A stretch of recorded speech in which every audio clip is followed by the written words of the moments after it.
IRS, Deputy Commissioner of Income Tax, posted in Mumbai. सुनने को बहुत अच्छा लगता है, पर ये जर्नी इतनी आसान नहीं थी। बहुत धीरे धीरे चली, बहुत उतार चढ़ाव, ऊपर नीचे जाती रही, पता नहीं फ्यूचर क्या होगा।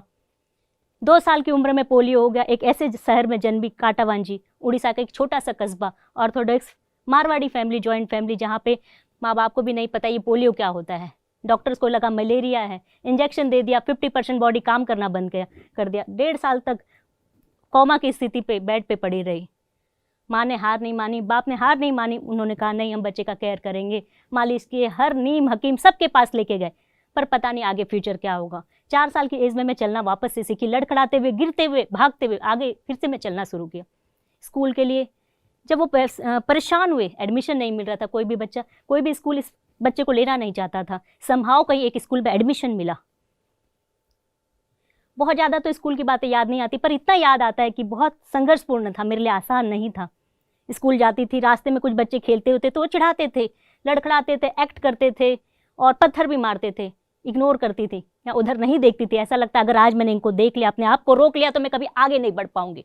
वो 4 किलो का बस्ता, वो 1 किलो का टिफिन, वो 1 किलो का पानी बोतल आज भी याद आता है। जब मैं निकलती थी स्कूल से घर जाने को, लंबा सा सफर लगता था, कोई साथ चलने को तैयार नहीं होता था, धीरे धीरे रुकते हुए अकेले घर आती थी, क्योंकि शरीर में पोलियो था, मन में पोलियो नहीं।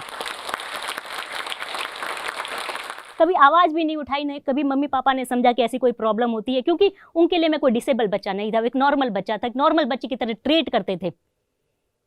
डिस्क्रिमिनेशन होता था, घर पे तो नहीं हुआ, डिस्क्रिमिनेशन होता था, समझ में आता था।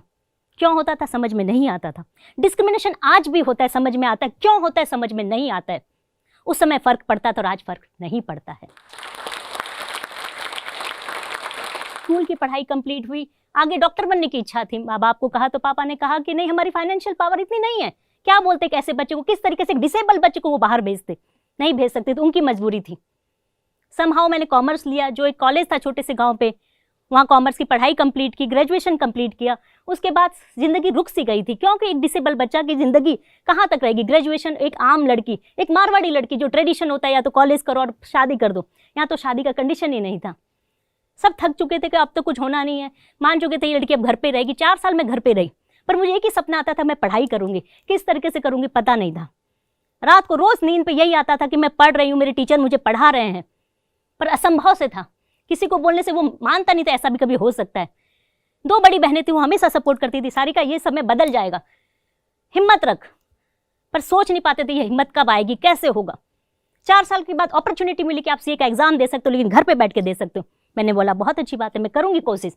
जिस समय सीए की पढ़ाई शुरुआत की ना, तो मुझे डेबिट समझ में आता था, क्रेडिट समझ में आता था, मैं भूल चुकी थी अकाउंट्स, फिर भी कोशिश किया। घर पे बैठ के 1 महीना कोशिश की। वहां से उस समय 30 से 40 बच्चे ने गांव से एग्जाम दिया था, मैंने टॉप किया। माँ बाप को साहस आया कि बच्ची कुछ कर सकती है, इसे पढ़ने का और मौका देना चाहिए। आगे पढ़ने के लिए मैं शहर गई। शहर पे इतना बड़ा शहर था, पहली बार तो मैं 1000 बच्चों को देखा। कहाँ छोटे से गांव में 50 बच्चों के साथ पढ़ी हुई। बहुत मेहनत की, ऐसा नहीं कि जिंदगी में स्ट्रगल नहीं करना पड़ा, पर मुझे कभी समझ में नहीं आया कि स्ट्रगल क्या होता है। वो आम लोगों को दिखाई देता कि हमारा शरीर काम नहीं देता, लेकिन मन में कभी नहीं था। मन से अगर हार जाती तो मैं आज हार जाती। सीए कंप्लीट हुआ, मैंने 6 महीने पहले कंप्लीट किया और मुझे अपने ही कोचिंग इंस्टीट्यूट में बेस्ट स्टूडेंट का अवार्ड मिला। उस समय मैंने टॉप किया। वहाँ के टीचर ने 3 साल के बाद मुझे पहली बार बोला कि सारिका, तुम्हें देख के हमेशा एक बात याद आती थी, जब ऐसी लड़की पढ़ने आती थी तो हमें लगता था कि हमारा 100% देना पड़ेगा। हमें तकलीफ होती थी जब तुम 3 फ्लोर चढ़ के